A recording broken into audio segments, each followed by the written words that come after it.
அதிமுக ஆட்சியில் ஏற்கனவே சட்டம் ஒழுங்கு சீர்கெட்டுள்ள நிலையில் தற்போது தினந்தோறும் கொலைகள் அரங்கேறி வருவதாக அதிமுக பொதுச் செயலாளர் எடப்பாடி பழனிசாமி குற்றம் சாட்டியுள்ளார்.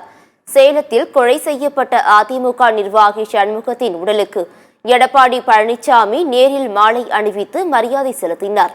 பின்னர் அவரின் குடும்பத்தினருக்கு ஆறுதல் கூறினார்.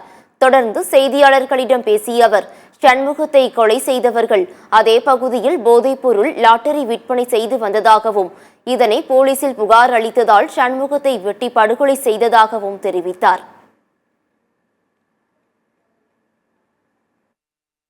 இந்த ஆட்சியில் தொடர் கொலை நடந்து கொண்டே இருக்கின்றது. தினந்தோறும் கொலைகள் நடைபெறாத நாளே கிடையாது. இந்த கொலை குற்றம் செய்தவர் அந்த பகுதியிலேயே போதைப் பொருள் விற்பனை செய்ததாகவும் அதோடு லாட்டரி சீட் விற்றதாகவும் தகவல் கிடைத்திருக்கின்றன, செய்திகள் வெளிவந்துள்ளன.